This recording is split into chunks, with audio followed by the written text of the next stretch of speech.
Next one is, hey there, I wanted to try to make some tier. Oh, wow. We're almost out of questions. Wow. I wanted to make some tier 1 links on cloud sites like S3 and Azure. Is it best to make these into branded sites or just niche related sites? Which would give more power? Thanks. Well, that's a really good question. You can do both, actually.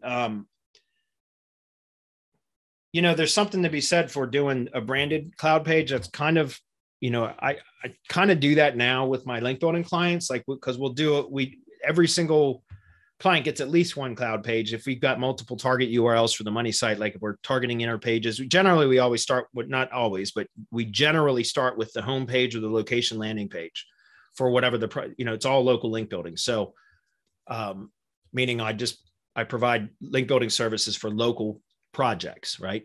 And so generally there's going to be, for each Google business location, there's going to be a location landing page.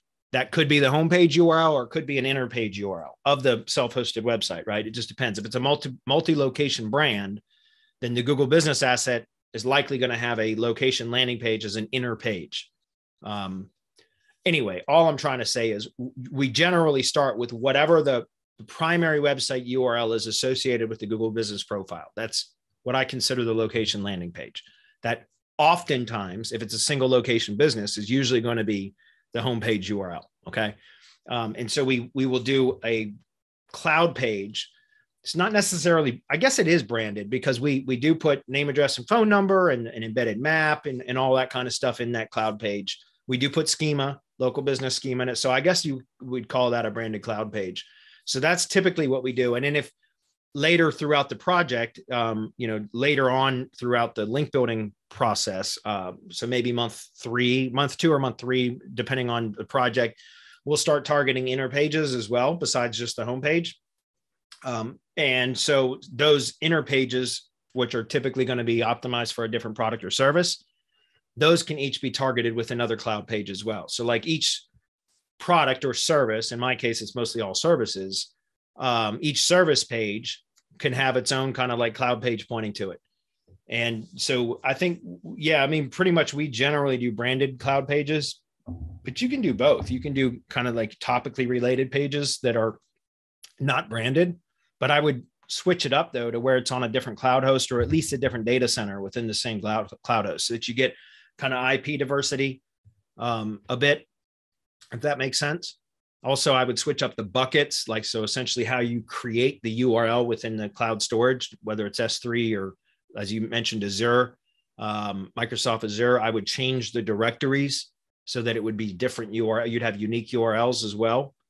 So there's a few things that you can do there. Okay. Which would give more power? I don't know, but I kind of like the branded side, the way that I do it with the branded stuff, because we integrate schema and we do not only the link from the top of the cloud page with the brand, with the anchor text, but we also have the name, address, and phone number in the footer area. We're using Yax, and he's got a few different templates now. And I saw that he just added DigitalOcean and Vultr to Yax as well, which those are some of the sites that cloud storage. Well, it's not just cloud storage, but those are some of the cloud hosting and VPS services that I also use for my link building business. So anyway, I kind of like the branded stuff better, just because you get to integrate things. You wouldn't want to put name, address, and phone number in the footer and an embedded map. You could do an embedded map in the content body, but you wouldn't really want to make that like, if it was just kind of like a supporting type of cloud page, right? You wouldn't want to put all that branding information in it. It would be used to kind of like build links to something. So like doing a cloud stack where you have the top or the buffer page. So the top cloud page or the buffer page, whatever you call that, as the branded page. And then like all the other pages in the stack as like kind of supporting pages, that would work as well. I don't know if that was clear or not. Hopefully it was. I tend to look at them as branded pages. Okay. But you can do both. You can do either way or both. Next one is, can we buy cheap BBN links and point at G site pages that have our money site pages embedded in them? Yeah, you can. Looking to get a whole heap to power up a money page in a competitive market. Yeah, you can certainly do that. I don't I don't recommend it unless you can get topically relevant links, but you can do that. And a G site will take it. You can hammer away at a G site with as much kind of spam as you want, or any type of link, and it will take it. So you can do that. Like I like to, I talk about this for all of my primary tier 1 branded assets. I don't like to use any kind of bulk spam at all anymore, which a G site's included in that. So we have our 3 tier 0 assets, which are the money site, the Google business website, and the Google map, right? Those are the 3 kind of tier 0 assets that make up the holy trinity of the local entity, right? So that's why I call those like tier 0 assets. And then the primary tier 1 assets are going to be your branded social media profiles. And then for semantic masteries methods, there are a very specific set of branded assets that I consider the primary tier 1 assets, which would be the G site and our drive stack, essentially, the ID page, Press Advantage organization page, a cloud stack page, or a cloud page. It doesn't have to be a stack, and then a batch geo map for local, right? For any sort of local. So those are like the 5 primary branded tier 1 assets. And more recently, I've started to include the branded blogger into that as well. So that ends up making 6 primary tier 1 assets. And all of those properties, I like to use the same kind of links that I build to the money site now, which are topically relevant, clean links that are in the appropriate topical trust flow category. The former content was either in the exact same category or a very closely related category to what it is, to what I'm going to repurpose that domain for, if that makes sense. That's how I do everything. And that's how I prefer to still build links to my branded assets as well.